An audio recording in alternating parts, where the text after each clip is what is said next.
¿Qué onda, chivo hermanos? ¿Cómo están? Qué gusto saludarlos. Villavilla por acá con la información del rebaño sagrado en esta semana que será larga porque Chivas juega hasta el domingo a las 7 de la noche en el Estadio Hidalgo contra los Tuzos del Pachuca, un partido fundamental después, por supuesto, de ganar el clásico tapatío contra el Atlas.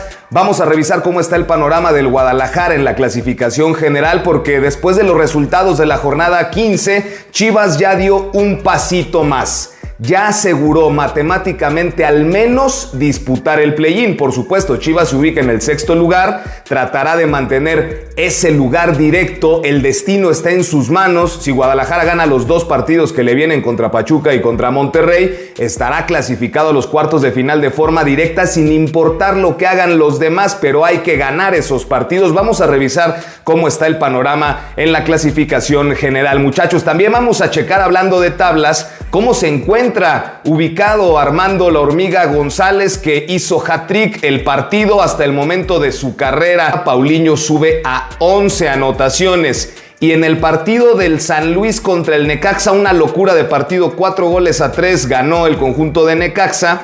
Joao Pedro, el delantero del San Luis, marcó doblete. Él tenía 9, entonces con el doblete llega a 11. Ahí tenemos la clasificación general. Paulinho tiene 11, Joao Pedro tiene 11, La Hormiga González tiene 10, Berterame, que no marcó, tiene 9 y Bruneta está con 8. Entonces La Hormiga González todavía tiene opciones de pelear el título de goleo. En las últimas dos jornadas va una anotación abajo de Paulinho y de Joao Pedro, pero es el delantero mexicano con más anotaciones en lo que llevamos del certamen mexicano, La Hormiga González. Así que, ¿cuál es el panorama para estos centros delanteros? Paulinho va a enfrentar en esta fecha al Atlas en el Estadio Jalisco, y en ese partido vimos lo endeble que es la defensa del Atlas, y Paulinho podría darse un festín en ese compromiso en el Estadio Jalisco. Ahí podría decantar el título de goleo el atacante portugués, que va por el tricampeonato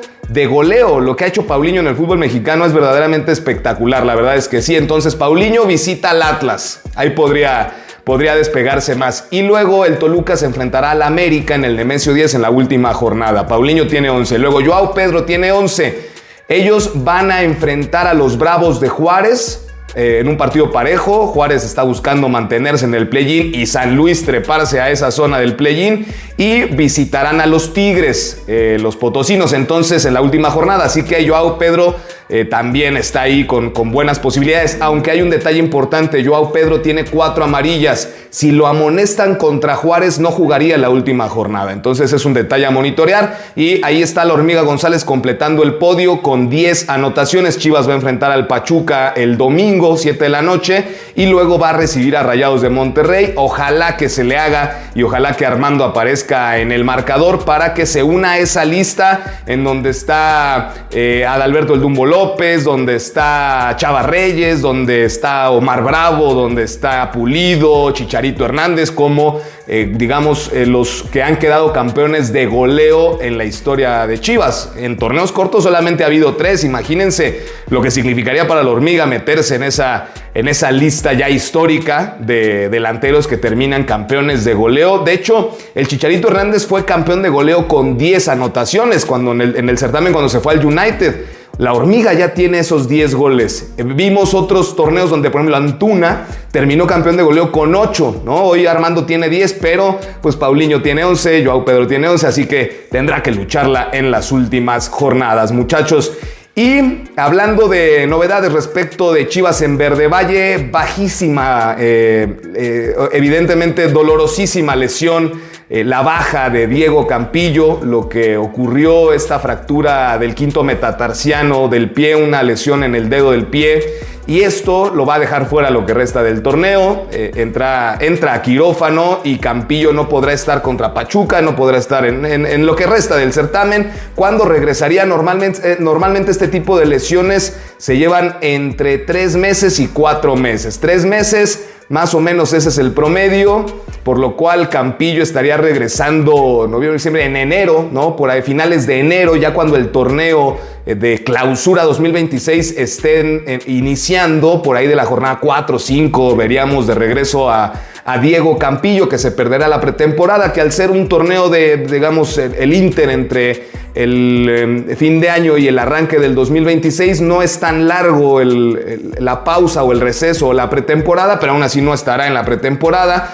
¿Y cuáles son las alternativas que maneja Gabriel Milito para poder sustituir a Campillo, que ya se había afianzado en esa zona defensiva junto con Romo, junto con, por supuesto, el caso de José Castillo y Campillo? Ya eran esos tres centrales fijos que había encontrado y que le habían dado solidez al equipo, por supuesto, pero ahora, ante la ausencia de Campillo, tendrá que modificar. La primera alternativa que a mí se me ocurre es Daniel Aguirre. Dani Aguirre, ustedes recuerden que cuando arrancó Milito su proceso con Chivas, era el que iniciaba como el central por derecha. Cuando Campillo estaba en este rollo del fichaje y si llegaba y cuándo lo presentan y arreglar el papeleo y que Mayorga se vaya a los Bravos de Juárez y todo ese asunto, Dani Aguirre inició en esa posición de central por derecha, así que podría ser una de las alternativas principales para Milito. La otra opción es José Castillo, central por derecha, Romo de líbero y el central por izquierda que ingrese Miguel Tapias a la alineación. También puede ser otra alternativa. O una tercera, que se vaya con una línea de 4, que aparezca Richard Ledesma de lateral derecho, los centrales Castillo y Romo, lateral izquierdo el Cotorro, y sería una alineación mucho más ofensiva, aunque vemos que Milito pocas veces modifica la línea de 5 durante el torneo, así que bueno, ya veremos cómo se va adecuando, pero es una baja durísima la que tiene Chivas con Diego Campillo. Muchachos, y vámonos con este asunto de cómo se encuentra Guadalajara en la tabla general y el panorama para las últimas 2 jornadas. Con los resultados de la fecha 15, Chivas ya tiene asegurado al menos jugar el play-in. Chivas matemáticamente ya tiene asegurado el play-in. ¿Por qué? Por la simple y sencilla razón de que el Atlético de San Luis y el Atlas, que son el 11 y el 12 de la clasificación general, tienen 16 puntos.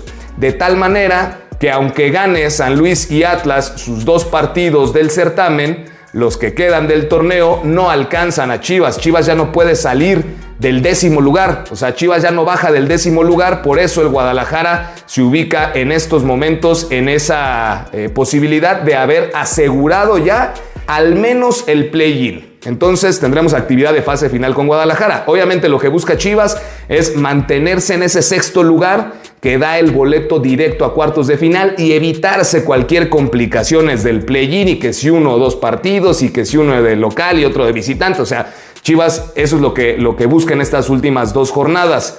Por eso el partido de Pachuca contra Guadalajara será prácticamente una final, un partido de liguilla adelantada, porque el Pachuca ganando le quita el 6º lugar a Chivas de cara a la última jornada. Si Chivas gana a Pachuca, deja a los Tuzos sin posibilidad de clasificar directo, pero eso no significa que Chivas asegure su lugar en los cuartos de final, porque habría que ver qué pasa con Tijuana. Los Xolos de Tijuana tienen 21 puntos y si Chivas gana llegaría a 26, pero si Tijuana le gana a los Pumas llegarían a 24 y todavía podría haber en la última jornada ese switch entre Tijuana y Guadalajara. Entonces ni ganando este fin de semana contra Pachuca, Chivas aseguraría el boleto directo. Claro, habrá que ver qué pasa con Tijuana. Sí lo puede asegurar si Chivas le gana al Pachuca y Tijuana por ahí pierde con Pumas, ¿no? Entonces, habrá que ver cómo está el panorama, pero lo que es un hecho es que Chivas ya tiene asegurado al menos el play.